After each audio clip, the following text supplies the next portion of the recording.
Es el turno de presentarles una mesa que lleva por nombre el Desafío Inmediato Desarrollo del Año Escolar 2021.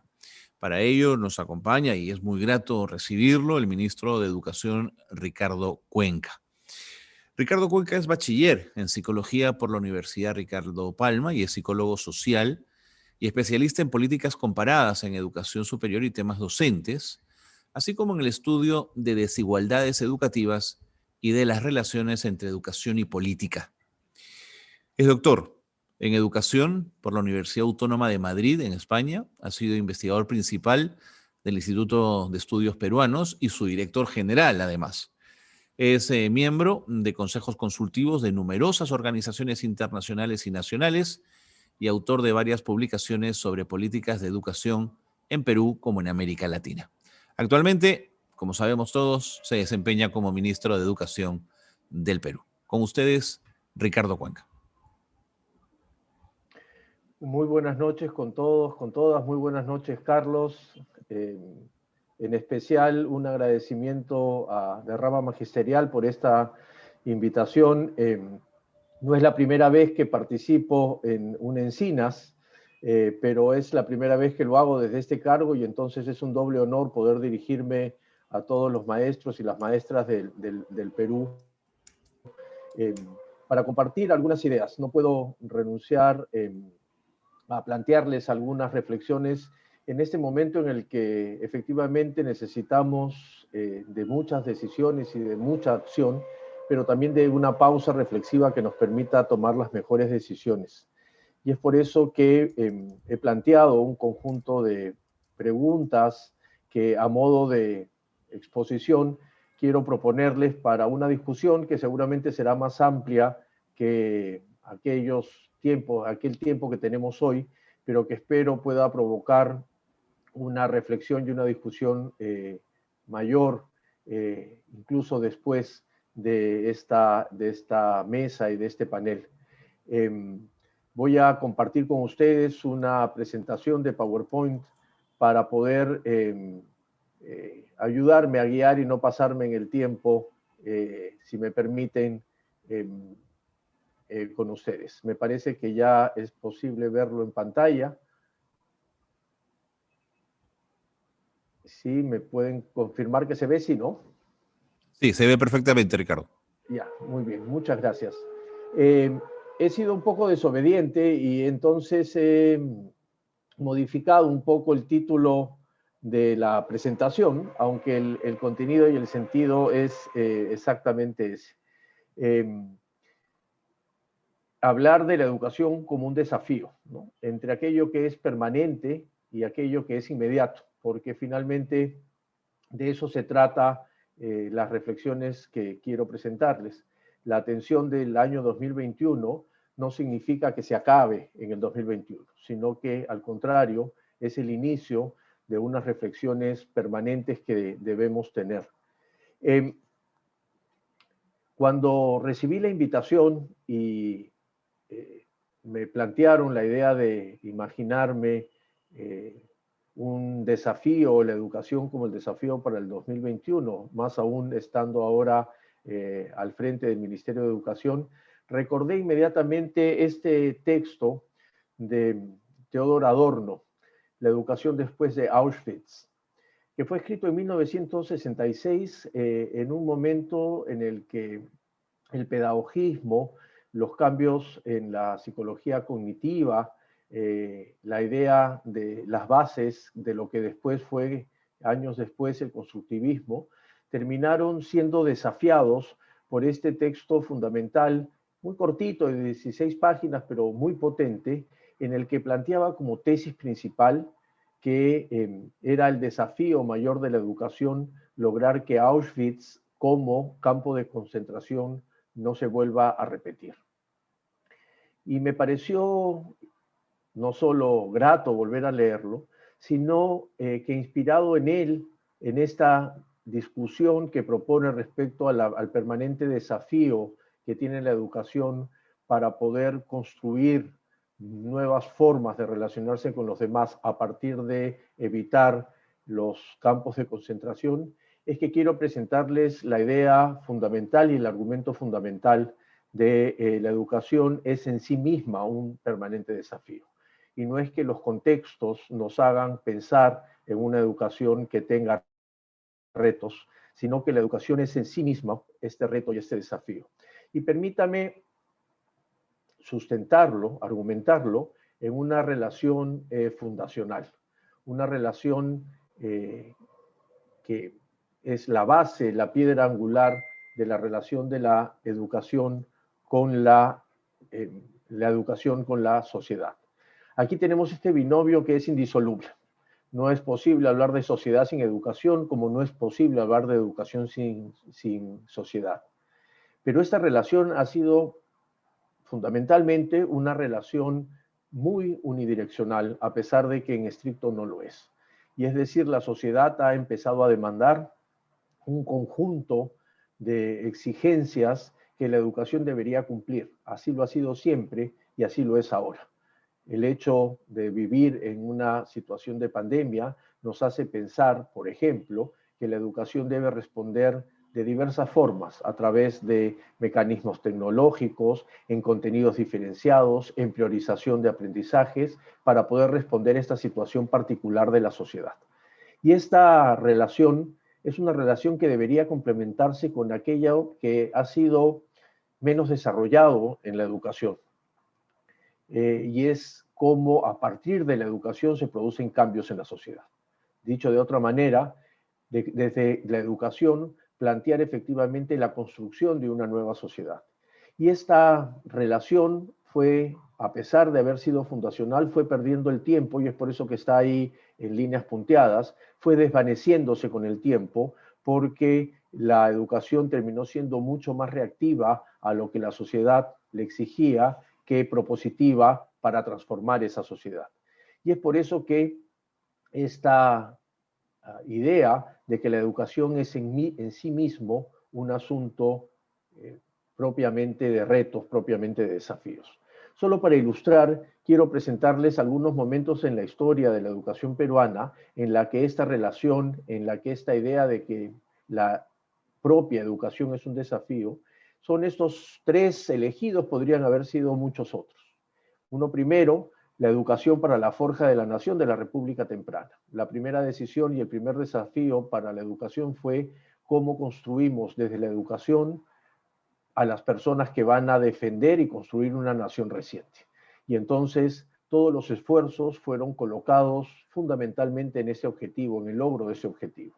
Y es por eso que los planes de estudio rudimentarios en ese momento, el trabajo de los profesores con muy pocas herramientas en ese momento, iban dirigidas a la idea de formar un tipo de ciudadanos que permitan efectivamente ir construyendo y consolidando esta nación que, a pesar de haber surgido, nacía, como todos lo sabemos, de una forma muy débil.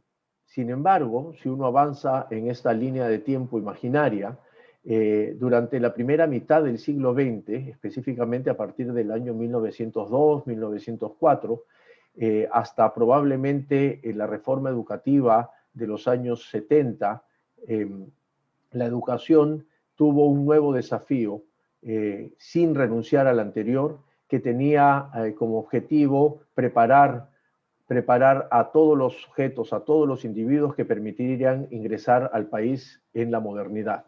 Al principio, en este proyecto de modernidad, y más adelante, en los 70, en la modernización y el desarrollismo. Y esto era un nuevo desafío porque durante casi la mitad del siglo XX, lo que encontrábamos era una educación fundamentalmente inscrita en esta idea de pensar la nación. Y entonces este desafío cambia, muta y es compartido por los sistemas educativos que apuestan, modifican sus currículos, modifican los fines educativos hacia este nuevo desafío, nuevamente una exigencia de la sociedad.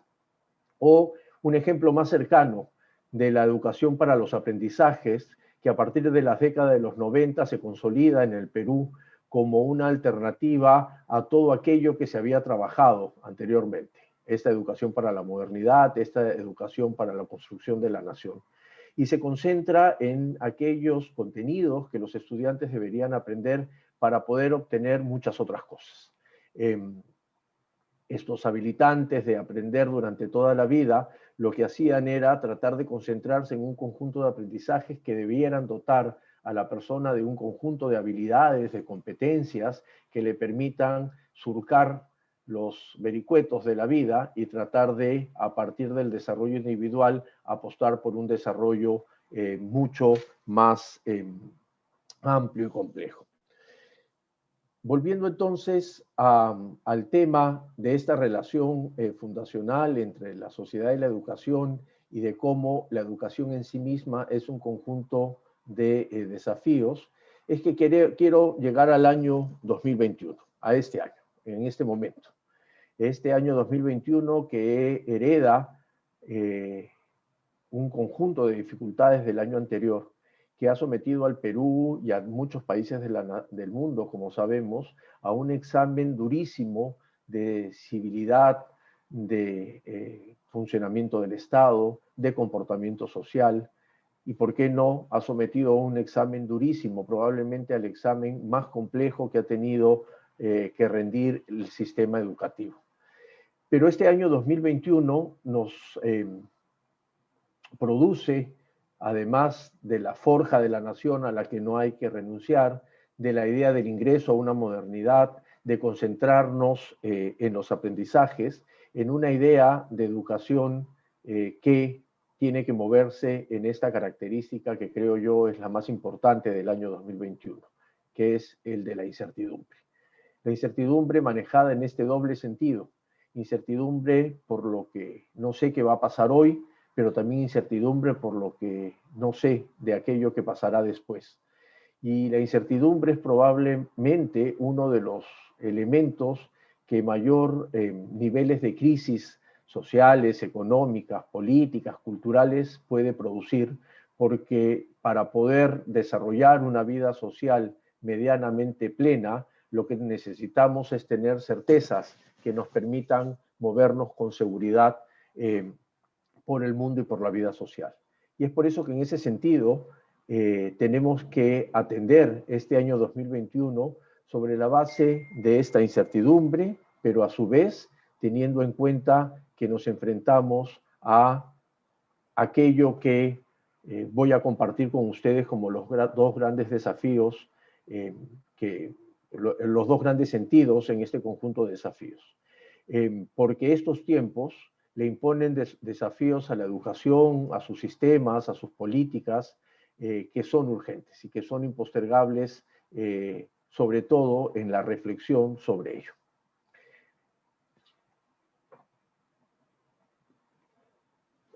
Es por eso que a partir de lo inmediato quiero proponerles 3 ideas para luego, espero, insisto, generar una conversación. En lo inmediato necesitamos construir una educación virtual que vaya más allá de la tecnología y nos acerque más a una nueva pedagogía.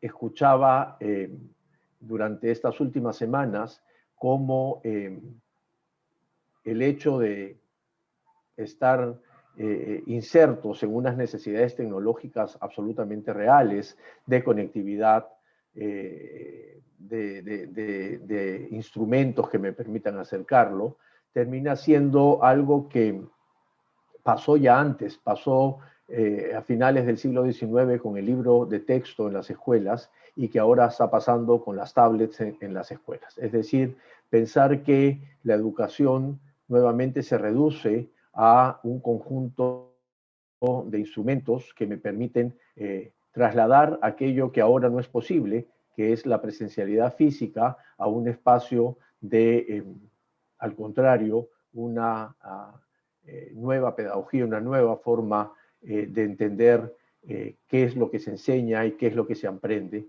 Y por eso, cuando hablamos de esta educación virtual, yo siempre me pongo a pensar, y permítame volver por un minuto a mi larga trabajo en la investigación, y es movernos con esto que llamamos contrafactuales. Es decir, ¿qué hubiese pasado si el Perú no tendría estas brechas de conectividad que son viejas y que son muy duras en cuanto a sus diferencias y desigualdades. ¿Qué pasa si todos hubiesen tenido algún instrumento tecnológico que les permita tener un celular, una tableta, una computadora portátil?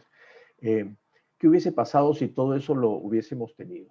¿El sistema educativo hubiese estado preparado para atender esta educación virtual? ¿Hubiésemos solo facilitado el traslado de la educación presencial a la educación virtual? Esta pregunta no puede ser confirmada, pero sí puede servirnos de guía para darnos cuenta que si nada hubiese cambiado a pesar de tener conectividad, lo que estaríamos es ante una situación mucho más compleja, que es definir la pedagogía de una manera distinta. Es verdad que la educación ha sido fundada y contenida en la presencialidad física, y hay quienes sostienen, con por supuesto mucha razón, que sin presencialidad física no es posible desarrollar una educación plena. Hay quienes, por otro lado, creen que la educación virtual es posible de desarrollarse si es que se respetan, entre otras cosas, la idea que educación virtual no es solo tecnología. Y el mejor ejemplo de ello es que durante el año 2020 e incluso durante estos primeros años, semanas, de inicio del año 2021, hay enormes esfuerzos para poder sobrellevar los problemas, insisto, viejos y hasta ajenos para el país de conectividad, frente a situaciones en las que los maestros, las maestras han utilizado y han hecho un esfuerzo enorme porque junto con las familias traten de buscar cómo comunicarse. Esta semana, el martes, estuve en Curahuasi, en Apurímac.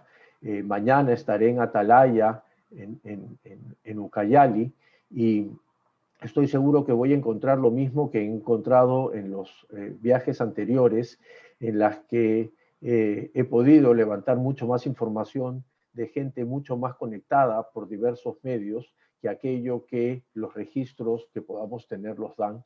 Y es que estamos pensando que la educación no presencial, la educación remota, la educación virtual termina siendo concebida más allá de estas tecnologías, inclusive de las barreras tecnológicas. Un segundo tema que tiene que ver también con lo inmediato, con este desafío inmediato, es empezar a discutir sobre qué es el significado real, sin retórica, de aprendizajes y de enseñanza autónoma. Esto que parece una frase, encierra desde mi punto de vista, y permítame compartirlo con ustedes de esa manera, encierra una transformación muchísimo mayor, que tiene que ver con, nuevamente, cómo me desprendo de esta idea de un tipo de aprendizajes y un tipo de enseñanza que requiere una conducción mucho más cercana, una planificación mucho más concreta, y esta idea de libertad asociada a la autonomía empieza a generar dos sentimientos. Por un lado, más incertidumbre, porque no estamos necesariamente preparados para este aprendizaje y para esta enseñanza autónoma, o de otro lado, pensar que esta libertad me permite, sin hacerle un uso previo y sin hacer un uso adecuado, trabajar de manera desordenada. Esto también ha sido levantado en conversaciones que tuve con muchos maestros durante el año pasado y este año, en el que la idea de la autonomía, que ha sido una defensa permanente en muchas perspectivas pedagógicas, termina siendo un gran desafío porque en el fondo hay un gran temor. Yo conversaba con unos docentes hace 2 semanas en Huanta, en Ayacucho, y les preguntaba sobre qué significaba que ahora tengan que hacer evaluaciones de lo remoto, en este contexto remoto me refiero, y todos ellos hacían referencia a a algo que tenemos muy introyectado en el campo educativo, y es que por más que digamos que la evaluación debiera ser formativa y no solo sumativa, en el fondo termina siendo siempre un proceso en el que tengo que comprobar a partir del control de las sospechas que el otro ha aprendido algo. Y yo creo que allí, por ejemplo, tenemos un conjunto de retos que, por ejemplo, el Ministerio de Educación y las oficinas del viceministerio, los equipos que tenemos en el ministerio, están empezando a trabajar con mucho más detalle para ofrecer mayor insumos e información sobre qué significa efectivamente evaluar, tomando solo eso, por ejemplo, en un proceso autónomo. Algunos padres y madres de familia me escriben constantemente y hay un grupo de mensajes asociados a este segundo punto que también son importantes de relevar. Por ejemplo, la idea de pensar que la educación virtual supone estar frente a la pantalla alrededor de 4 o 6 horas, porque es la única manera en la que quiero reemplazar la presencialidad física que no tengo. Y sin embargo, ante la pregunta que nos deberíamos hacer todos sobre si lo sincrónico, a pesar de las dificultades que se tienen, no debería ser una forma muy acotada de trabajo para que lo asincrónico sea efectivamente un espacio de aprendizaje y de enseñanza autónoma. Sobre eso podríamos hablar muchísimo más, pero todas las maestras y los maestros que nos están escuchando deben, por ejemplo, reconocer en esta idea de autonomía todo lo que Vygotsky ya nos fue contando desde hace varios años, sin imaginarse, por supuesto, que la situación de pandemia atacaría el mundo, sobre las zonas próximo-distales, que finalmente tienen que ver con este proceso de formas mucho más independientes de trabajo. Pero en lo inmediato también hay que buscar atender aquello que la pandemia ha mostrado y que todos hemos concordado en que se ha mostrado de una forma muchísimo más expresa, que es cómo atender las desigualdades educativas, que lo he dicho en los últimos 12 años y lo seguiré diciendo, son el principal problema de la educación en el Perú y de muchos otros países en la región. Allí, cuando los promedios nos dicen que avanzamos, empezamos a mirar con mayor detenimiento y nos damos cuenta que las desigualdades en los territorios son mucho más pronunciadas que aquello que los promedios nacionales dicen. Y es por eso que en lo inmediato tratar de distribuir el presupuesto de una manera más justa, tratar de generar políticas y programas que acerquen y acorten las brechas en lugar que las separen, las agranden, es parte de las tareas del Ministerio de Educación. Y es por eso que estamos preparando en este proceso de transición y de los pocos meses que tenemos, un conjunto de pistas a las que hemos llamado legado para que entregarlas al próximo gobierno y que ojalá puedan ser tomadas en cuenta sobre aquellas decisiones que deberían tomarse de políticas educativas para cortar las desigualdades, concentradas fundamentalmente en una nueva forma de entender el presupuesto, en una nueva forma de entender qué programas son los que se necesitan para efectivamente acortar estas desigualdades educativas. Esas tres tareas, que son enormes, son tareas inmediatas, son tareas que tenemos que atender este año y que de alguna manera estamos empezando a atender con todas las dificultades que este año en particular nos supone y que, entre otras cosas, terminan siendo un periodo de tránsito que hubiésemos querido, sobre el cual hubiésemos querido tener mucho más control.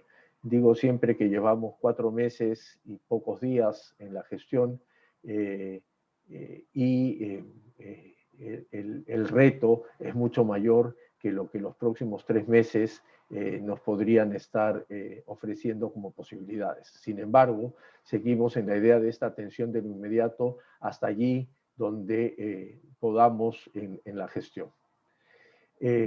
Pero el segundo sentido, que es el del gran desafío que debemos reflexionar con mucha mayor profundidad, tiene que ver con aquello que es permanente.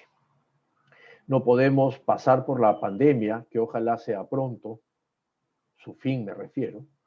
No podemos pasar por esto sin que no nos diéramos cuenta que nada ha pasado, como si hubiese sido un paréntesis del que no queremos recordar y creamos que se acabó el año 2019 y empezó el año 2022 sin que haya habido 2 años de tanto sacrificio y tanto dolor en el mundo y en el país. Y es por eso que tenemos que darle un sentido a este sacrificio, a esta situación compleja, excepcional que hemos vivido. Y es por eso que el otro gran desafío es revisar los fines de la educación. Reconocer que la educación es sobre todo un dispositivo social. Es volver a tratar de construir esta relación que no es solo una relación en la que la educación reacciona a las exigencias de la sociedad, sino que tenga que liderar los cambios para que esa sociedad cambie.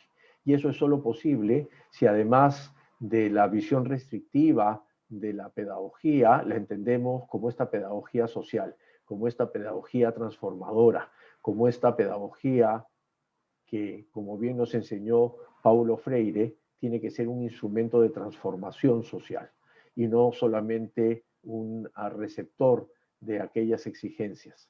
Y por lo tanto hay que establecer nuevas relaciones entre el Estado y la sociedad, centrar en nuevos pactos para construir estas sociedades democráticas a través de una herramienta fundante de los sistemas educativos que fue perdiendo la importancia durante los años y que tiene que ver, por ejemplo, con la formación ciudadana, en donde ahora, más que nunca, está claramente determinado que la vieja idea de educación cívica le tiene que ceder el paso a una manera mucho más contemporánea, mucho más relacionada al contexto de una ciudadanía relacional que incluya el respeto a las diferencias y las identidades, que incluya la relación con el ambiente, que incluya la relación con el otro y que incluya una nueva relación con el Estado, porque finalmente la ciudadanía se asienta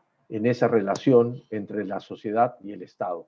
Y eso es posible si realmente la formación ciudadana es entendida como este nuevo forma de entender la educación como dispositivo social. Esto no significa abandonar, por supuesto, los contenidos curriculares, las competencias básicas, los conocimientos habilitadores de otras habilidades. Lo que se propone es que este nuevo pacto ponga en una prioridad importante este ejercicio que nos permita construir esta nueva relación entre el Estado y la sociedad y que sea entonces la educación un elemento clave en la transformación de esta sociedad, como dije hace un momento. Y digo que esto es lo permanente porque este es un nuevo desafío. Estamos ante un momento histórico en el que la pandemia ha mostrado que el ejercicio ciudadano necesita ser revisado, que el comportamiento del Estado necesita ser revisado, que la relación entre la ciudadanía y el Estado necesita ser revisada, porque de lo contrario estaremos renunciando a creer que algo es lo que debemos aprender de la pandemia. Quiero terminar en el año del Bicentenario recordando a Jorge Basadre, que entendió que la promesa republicana es en el fondo la posibilidad que tenemos todos, que tenían todos, de construir de manera autónoma un destino colectivo e igualitario.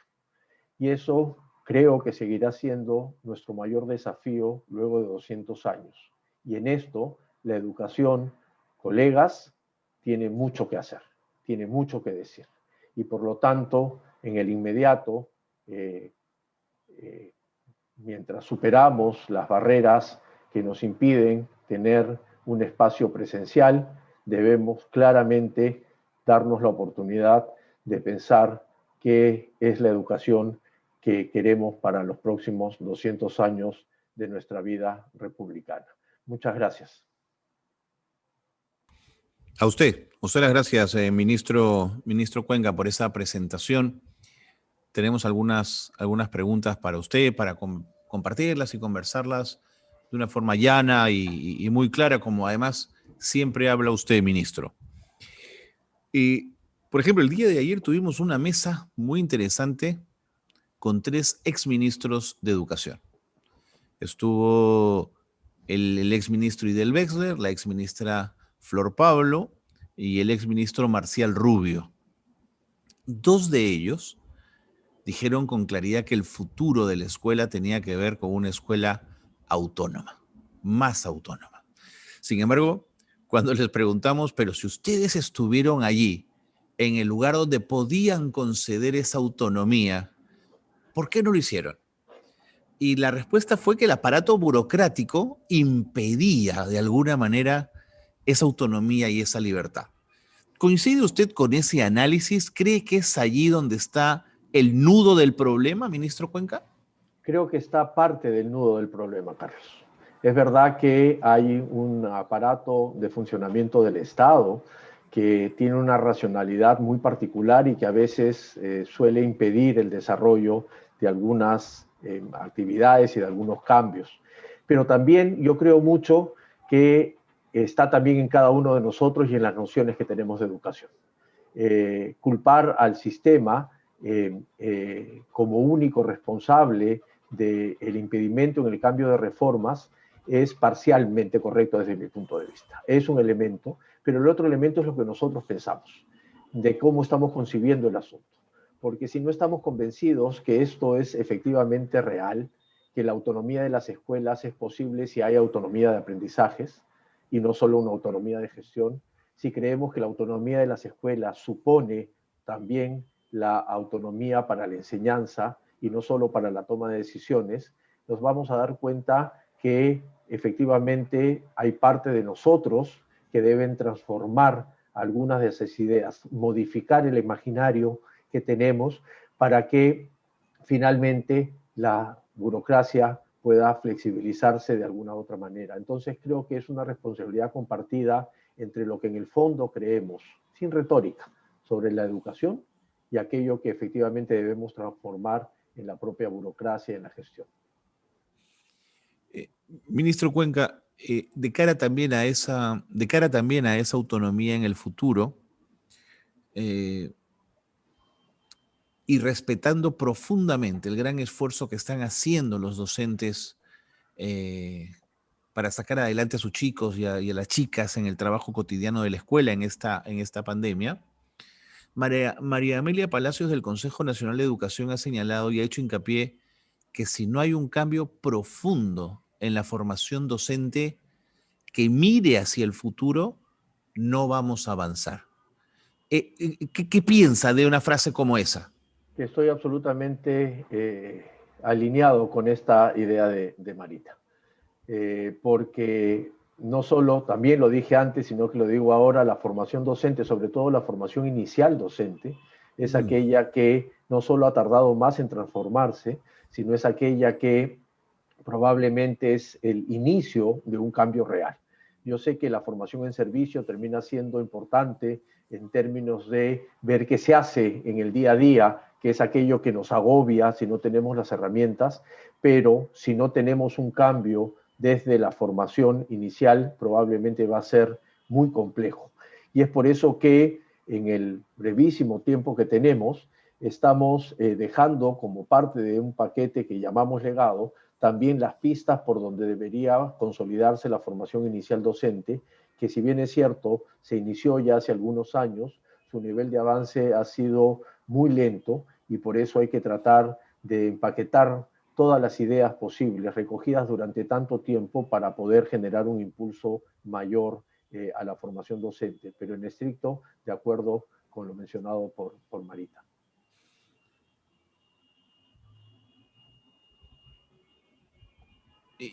Y en esa misma línea, y permítame que insista un poquito más, ministro Cuenca, eh, ¿quién va a enseñar a ese nuevo aspirante a maestro?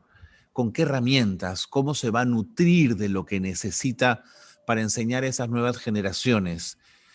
Tenemos, digamos, instalada esa capacidad en quienes puedan enseñar ese nuevo modelo educativo a las próximas generaciones. ¿Dónde están esos maestros de maestros?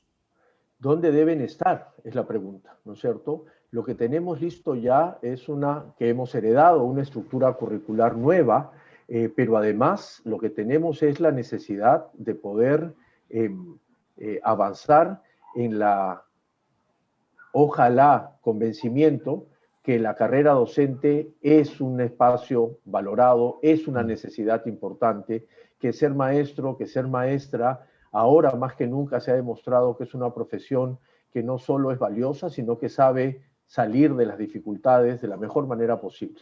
Y entonces la atracción de personas que estén comprometidas con esta vocación y con este compromiso de ser docente es lo que necesitamos para que puedan hacer uso de estos cambios curriculares, de estos cambios en la gestión y de este cambio también en la concepción. Cuando la educación, la formación inicial docente, efectivamente sea educación superior y no solo educación terciaria, es que vamos a poder consolidar mejores formadores de docentes. Yo siempre he dicho que, y lo repito, y ahora se lo digo a los equipos en el Ministerio de Educación, que si logramos romper la gramática escolar que todavía norma el comportamiento en los institutos superiores pedagógicos, efectivamente vamos a estar haciendo una reforma de la formación inicial docente. De lo contrario, van a ser solo algunas modificaciones importantes, pero no completas de una reforma. Hay otra palabra que también se ha mencionado mucho en el Congreso Encinas en esta edición 2021 y que increíblemente también ha coincidido con una de sus primeras filminas en el PPT, que fue la palabra incertidumbre, ¿no es cierto? ¿Cómo enseña un maestro en la incertidumbre de saber que su esfuerzo pedagógico conecta o no con muchachos y muchachas que parecen ir a otra velocidad? ¿Cómo aprende un estudiante por proyectos si se ha acostumbrado a que su maestro le dicte los contenidos? Lo que quiero preguntarle es cómo manejamos esa incertidumbre que nos agobia a todos, ministro Cuenca. Que la incertidumbre es este factor agobiante, pero también es una oportunidad para innovar, para crear. Si creemos que la incertidumbre es solamente esto paralizante, lo único que vamos a obtener siempre es una dificultad por delante. Y entonces allí donde efectivamente cambie mi propia manera, y por eso insistí tanto en eso en la presentación, mi propia manera de creer qué es lo que enseño, cómo enseño y qué es lo que deberían aprender y cómo lo aprenden, es que efectivamente hago. Pero podemos dar todas las herramientas del caso. Podemos ponernos muy creativos durante no solo estos meses, porque en la gestión, insisto, es una gestión muy corta y muy particular en este momento de transición, pero si nos ponemos a pensar que la incertidumbre es este espacio que nos debe permitir avanzar en lugar de paralizarnos, lo que estamos haciendo es modificando nuestra propia concepción de educación, de enseñanza y de aprendizaje. Y entonces, claro que debo aprender por proyectos y debo tener técnica para ello, pero sobre todo debo estar consciente y absolutamente seguro que eso es una manera de enseñar. La pregunta entonces, más bien la hago yo a todos quienes nos están escuchando y creemos si efectivamente estos cambios están claramente incorporados en nosotros y pensamos que se trata de un proceso de cambio de nuestras propias estructuras respecto de la situación de aprendizaje en la que estamos viviendo, ¿no? De acuerdo, ministro. Ha mencionado usted a Paulo Freire y esa mirada que tenía él de una escuela que transformaba la realidad, ¿no es cierto? Que transformaba la vida social. Quiero hacer una pregunta un poco apelando a su intuición, pero ¿qué faro, digamos, qué luz, hacia qué puerto orientamos la nave de la educación peruana para ser auténticamente transformadora de la realidad? Ya no le digo que tengamos grandes conocimientos y que los chicos dominen todas las pruebas, que sería magnífico ideal y que conozcan todo académicamente, sino para ser mejores personas, mejores ciudadanos. ¿Cómo es esa escuela que transforma? Una escuela que es considerada un dispositivo social y no solo una fábrica de aprendizajes. Ajá. Una escuela que cree que efectivamente el ejercicio democrático es un ejercicio que se hace dentro de la escuela y no solo en un curso en particular. Una escuela que efectivamente se pueda vincular con la comunidad. Una escuela que sea un motor y que dinamice esta vida social. Una escuela que sepa que los aprendizajes están al servicio de otros objetivos mayores. Yo siempre digo, y de forma también provocadora, que en la década de los años 50 del siglo pasado se produjo un gran cisma en la educación. Y el gran objetivo, que hasta ese momento era formar futuros adultos que puedan construir una sociedad mucho más democrática y justa, se cambió por que tengan que, el objetivo se cambió hacia conseguir que se aprendan aprendizajes específicos curriculares. Y yo creo que ese cambio ha permanecido hasta ahora y ahora debería ser revisado.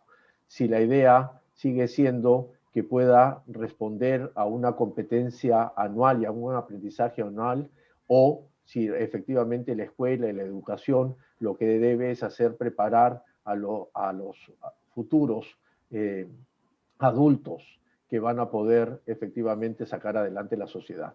Si tenemos nuevamente esos cambios, y por eso insisto tanto en que estamos ante una situación de cambio, incluso de paradigma, si es que lo queremos entender así, es un parteaguas respecto de lo que hemos venido reflexionando en la educación y que por supuesto se tiene que traducir en políticas públicas, pero este es el momento para hacerlo. Una educación y una escuela que sigue siendo como la que tenemos ahora, probablemente no va a terminar siendo todo la transformadora ni ese faro al que hace referencia Carlos.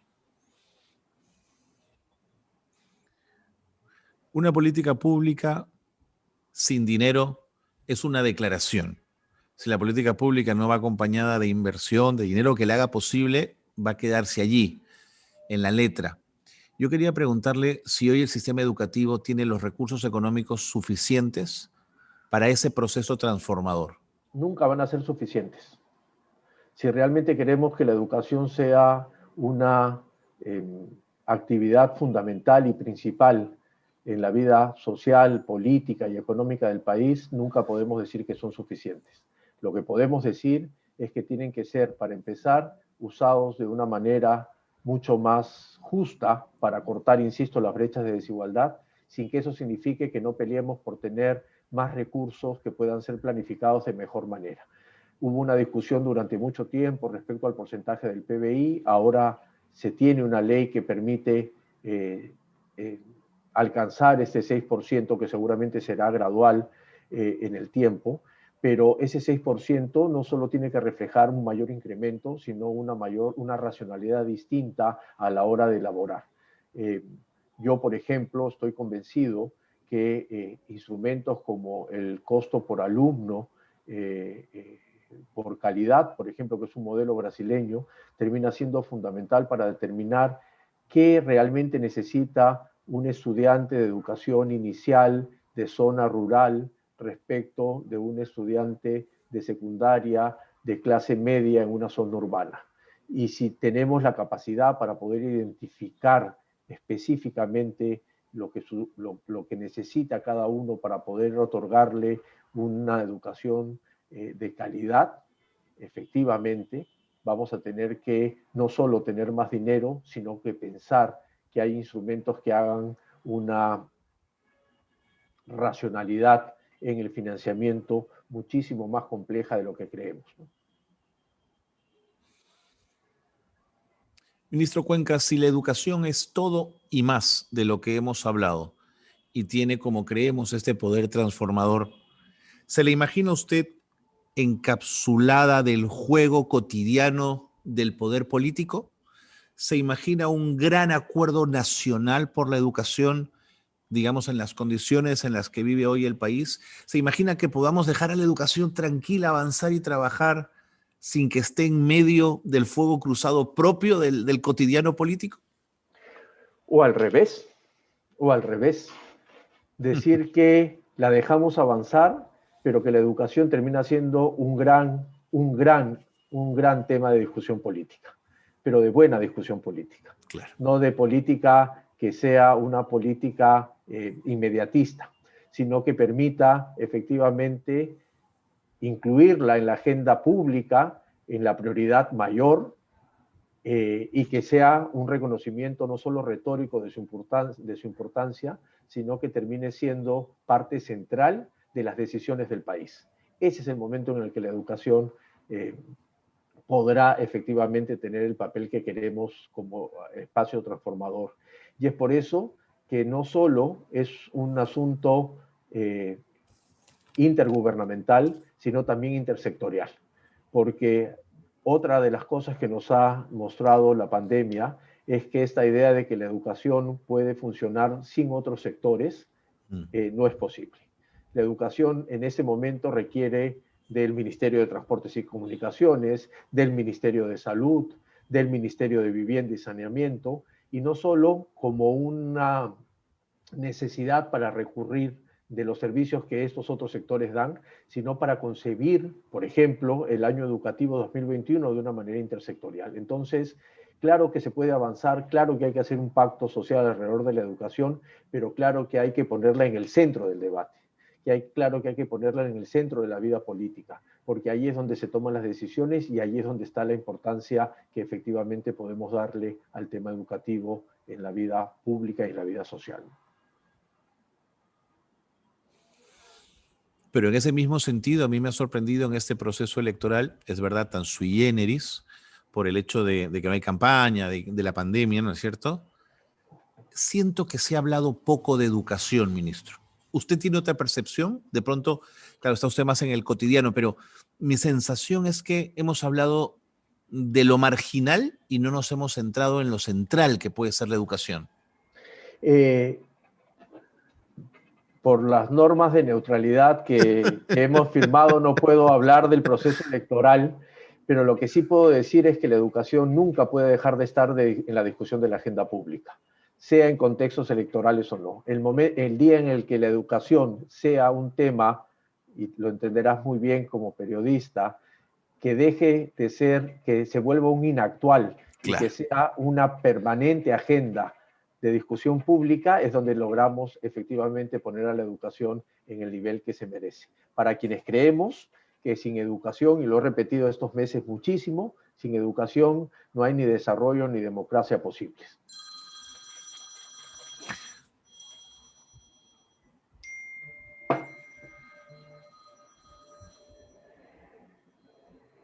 Tiene usted el olfato afinado, ministro. Yo le quería sacar un titular para mañana, pero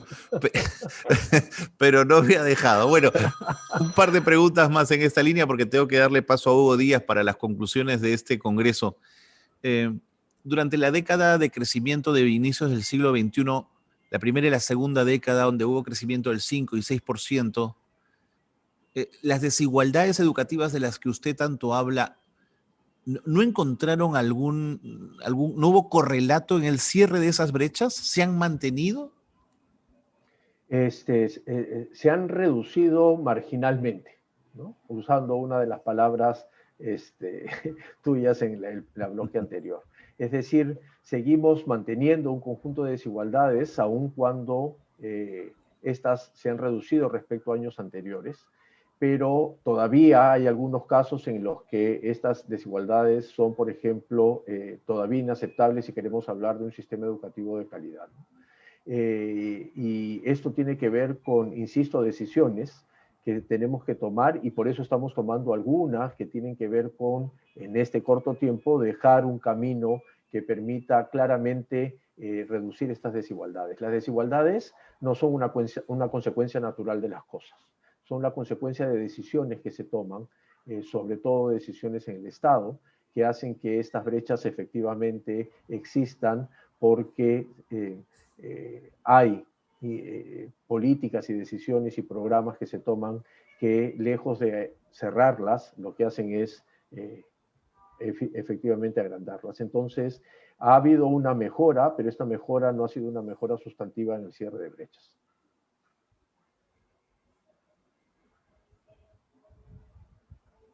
¿Y qué ocurre, ministro, con esas brechas, quizás para pesimistas como yo, que escuchamos además al profesor Lucio Castro, secretario general del SUTEP, el primer día del evento, cuando mencionó que las brechas de infraestructura, por ejemplo, ya son insalvables, que cualquier apuesta por cerrar esa brecha, no le voy a decir que es ociosa, porque no lo es, pero que va a caer, digamos, de alguna manera en saco roto, que no se va a concretar ese cierre. ¿Es un pesimismo muy grande el mío?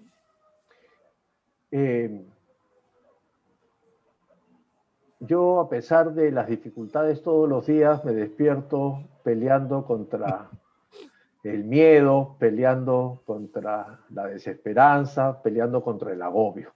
Y eso hace que mi optimismo se mantenga firme. Eh, y entonces mi respuesta es que más que insalvables, vuelven a ser un punto en el que hay que tomar decisiones claras sobre el tema. En el 2015, cuando se publicó el Censo de Infraestructura Educativa, ya se mostraban los 30 años de abandono de infraestructura educativa en el país, con una brecha de más de 60.000 millones de soles, que era muy difícil de cerrar. Y a pesar de que ha habido también muchos esfuerzos desde el 2015 acá por tratar de mejorar.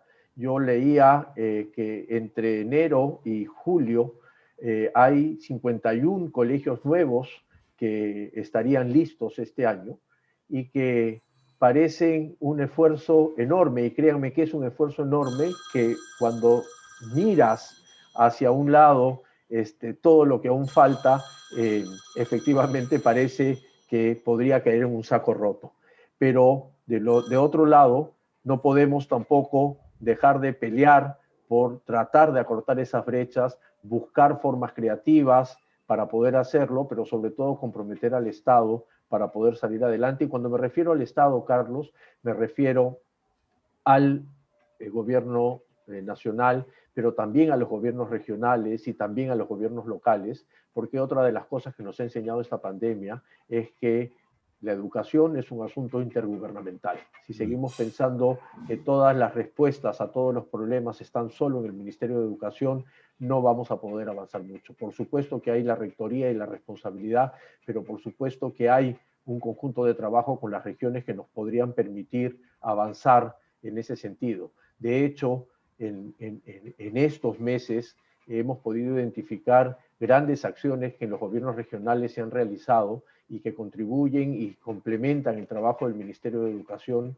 que han permitido sacar adelante a nivel local y a nivel de gobiernos regionales. Por ejemplo, ministro. Una municipalidad distrital en Ica ha completado con su presupuesto un grupo de teléfonos celulares para los estudiantes de su jurisdicción que no habían recibido o que no estuvieron focalizados en la recepción de las tablets del Ministerio de Educación y de unas laptops que compró el gobierno regional, con lo cual se terminó dotando de instrumentos a todos los estudiantes de ese distrito. Eso es un trabajo coordinado y complementario, porque de eso se trata el tema educativo, o aquello que pasó en el gobierno regional de Cajamarca, en donde montaron un sistema de formación en servicio y de capacitación docente de muy buena calidad, con muy buen alcance, que complementó aquellos cursos que el Ministerio de Educación había dado, por ejemplo, en manejo de herramientas virtuales. Entonces, yo creo que eso es la salida a una situación en la que la educación realmente está trabajándose de manera complementaria y conjunta. Ministro, ya para terminar, ya para ir cerrando esta conversación y agradeciéndole, por supuesto, el tiempo que se está tomando con nosotros, la academia lo hace en términos de formación docente. La propia derrama magisterial tiene un intenso programa de formación docente. El Ministerio de Educación tiene el Programa Nacional de Formación Docente. Yo quería preguntarle si un maestro que tuvo de formación una formación precaria o débil y que este profesor en el tiempo fue aceptando y practicando y tomando estas capacitaciones y haciéndolo suyas, ¿consigue un alto nivel como maestro o no lo consigue? Depende cómo vas a medirlo, porque una de las cosas que hemos encontrado es que si seguimos pensando que la formación en servicio es solo una formación remedial, probablemente va a encontrarse con un conjunto de retos y desafíos más adelante en la carrera. Pero el tema es que si las capacitaciones y la formación en servicio está centrada en temas particulares que no pretenden competir con una formación inicial, sino que ofrecen alternativas claras para poder solucionar problemas concretos, necesidades claramente identificadas, por supuesto que va a salir adelante. Ya lo hace con el enorme esfuerzo que, insisto, he encontrado durante todo el año pasado y vengo encontrando ahora de formas de capacitación. Nosotros hemos dado se han capacitado durante el verano alrededor de 125,000 profesores solo en un par de cursos relacionados al manejo de aulas virtuales y de herramientas virtuales, pero muchos de ellos ya habían empezado de forma intuitiva el año pasado a trabajarlo, además de haber recibido también algún tipo de capacitación, y esto porque soluciona problemas específicos. Y entonces, en ese sentido, por supuesto que le puede ir bien. No, nadie está condenado a no aprender. Esta profecía autocumplida de pensar que no voy a poder aprender, no solo no existe, sino que no debería ser parte de nuestro discurso. Todos podemos aprender siempre y siempre ser mejores. Eso es parte del desarrollo de la profesión y los docentes han mostrado durante una lucha de años que volverse un profesional incluye el desarrollo y el saber que necesitan desarrollo de la profesión a partir de aprender permanentemente. Y finalmente la última pregunta. Han habido gobiernos anteriores que fueron muy críticos, muy severos. Yo diría, casi trataron a los maestros de forma muy despectiva y a su sindicato también, lo ningunearon. Yo quería preguntarle si el tiempo que usted ha sido ministro valora el rol de un sindicato de docentes como es el SUTEP, por ejemplo. ¿Qué tal su experiencia de negociación con ellos, de aproximación?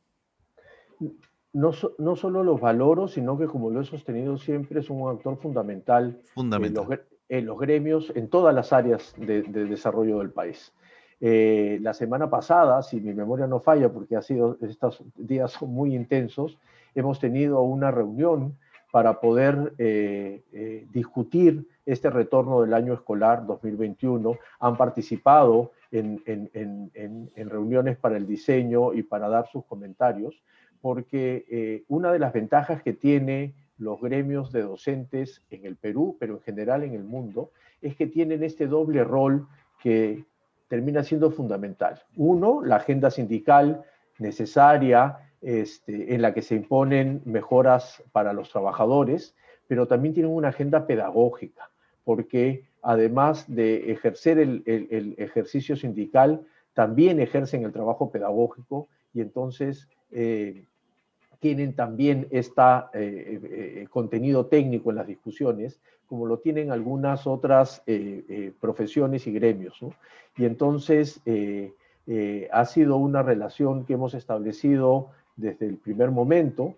En algunos puntos tenemos más consensos que en otros, pero lo que siempre ha habido es un espacio de diálogo abierto con ellos, y en los próximos meses que me quedan en el Ministerio de Educación, por supuesto que este diálogo seguirá abierto. Muy bien. Muy bien, ministro Cuenca, muchísimas gracias. Yo le iba a pedir, si tiene tiempo, que se quede con nosotros para la clausura, pero esas llamadas me parece que lo tienen agobiadísimo. El presidente Sagasti seguro quiere conversar con usted, ministro, y, y yo quiero agradecerle muchísimo la enorme confianza y la gentileza que ha tenido de conversar con nosotros esta tarde. Le mando un gran abrazo y a nombre de los organizadores de la rama magisterial, las gracias por su participación, ministro.